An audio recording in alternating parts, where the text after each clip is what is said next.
Hello everyone, I'm Eel, and today we are going over part 2 of what car should I buy. So today we're going to focus on safety. If you're like me, safety goes really high on the priority list as far as what vehicles we drive around. But a lot of the information out there can be misleading, so I'm going to help guide you through my reasoning and the conclusion that I've drawn for this. So, safety ratings are good, but you cannot beat physics. If you have a heavier vehicle and it collides with a lighter vehicle, and sometimes we're talking 2 or 3 times the weight, it's really not going to look good for that lightweight vehicle. High chance of fatality, and if that's all we're going off of, you're going to want the heavier vehicle. So why do some of these lightweight vehicles get really good safety ratings? Well, they test these vehicles under certain circumstances, and let's assume that they're using a flat wall to test a collision. Well, the lightweight vehicles use lighter materials, and they crumple more around the cabin, and that crumple zone absorbs a lot of the impact energy, saving your life. So that's why they get really good ratings on some of these smaller cars. But unfortunately, if they go head-to-head with a heavier vehicle, one of those vehicles is going to be the crumple zone, and it's not the heavy one. So keep that in mind. Another thing to make a note of is that there's kind of, for the most part, 2 designs of vehicles. You have the truck-based full-size SUV design and the car or crossover design, and I'm talking about the body specifically. Trucks and full-size SUVs usually are built on top of frames, and these frames are really heavy-duty, and they're usually made out of steel, and those are super rigid. Lighter vehicles like cars and crossovers have unibody designs where it's more like a roll cage setup, which is super rigid, and it allows them to use more lightweight materials, and that allows them to increase fuel efficiency. So you make a sacrifice of safety in that regard. Even though it's more rigid, like I said, the materials are more lightweight, and now you have this steel frame colliding with the more lightweight materials. Well, that plus all of the additional weight of these heavier vehicles are going to have an advantage when it comes to that kind of safety, especially because these vehicles are oftentimes a little bit higher off the ground. So now you have this flat, rigid, thing. I'm at a loss of words, I guess.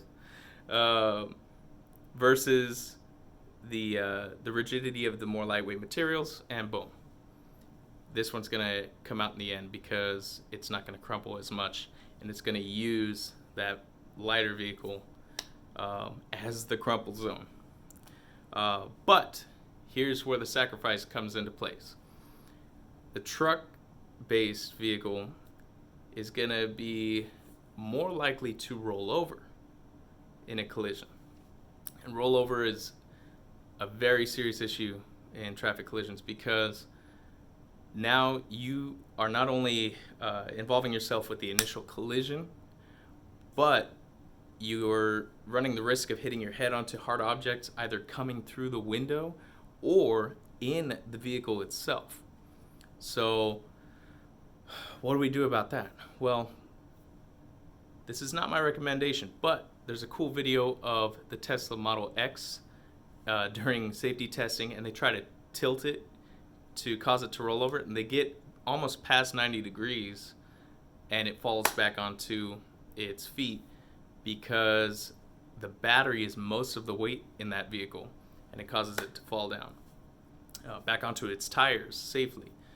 Doesn't mean that there's zero chance of rollover, but it's important to note that electric vehicles might be going in a safer direction with this.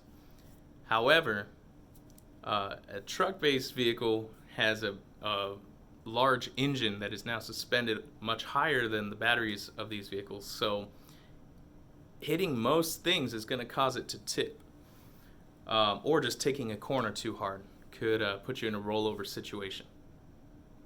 So in order to combat that, vehicles are usually equipped, or should be equipped, with curtain airbags. These are the ones that inflate either from the impact or from detecting a rollover, and protects your head from all of the dangers that come from that.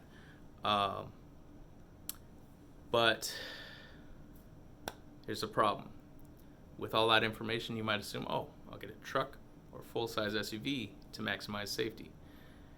Well, the bad news is a lot of full-size trucks, full-size SUVs hadn't implemented a standard of curtain airbags until recent years. And for me, recent years, I'm talking like 2015 and later. And I think that's really unacceptable, unfortunately. That should be a standard, especially when you know that rollover is a high risk for these kinds of vehicles. But there's one vehicle that stands out, not just for this reason, but for me, and what I would choose to drive is a Toyota Sequoia. Since 2008, Toyota Sequoias implemented side curtain airbags all the way to the third row. And Sequoias had curtain airbags to the second row in previous model years, but this was a big deal in 2008 to have side curtain airbags all the way to the back. It's kind of a big deal, and that makes it an extremely safe vehicle. You have the weight clocking in at 6,000 plus pounds. You have the rigidity of that steel frame at the bottom. You have the height so that combating lower vehicles, you're going to have a better chance of survival. And in the case that you roll over, it has rollover activated side curtain airbags. So that's why I picked the Toyota Sequoia for this part 2, focusing on safety. If that is your priority, that's a vehicle I recommend. Now, the fatality rate is really impressive. It's something like for every million vehicles, there's 1 or 2 fatalities in the Toyota Sequoia from 2008 to 2021. In those ranges, it's usually 1 or 2 fatalities per million vehicles. You might do your research on similar vehicles and find that those numbers are way higher.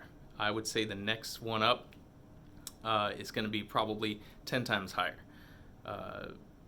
at the very least. But you can go look around. If you have been shopping for a vehicle of that kind, maybe look at the fatality rates and see what kind of unspoken truths lie with the vehicle that you're looking into. Now, there are some drawbacks. A Toyota Sequoia uses a ton of gas. You're looking at 12, 13 miles to the gallon, depending on how you drive. Its size, you're going to have to find a place to put it, of course, and at some home locations, you might not be able to do that. Your garage might not be big enough, or you might live in an apartment where you have an even smaller garage, and there's just no way that you're going to be able to get in and out of the vehicle at all. And finally, repairs. Yes, you can work on a Toyota Sequoia at home. It's really easy. Toyota designs their vehicles well for mechanics and you yourself to work on it. But you're going to need heavier duty tools than you might for like a smaller vehicle.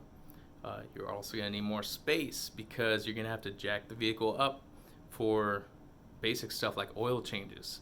And you're going to need the tools required to do that safely, of course. So there are some drawbacks. But I would say if you have a family of 3 kids or more, you shouldn't settle for anything less.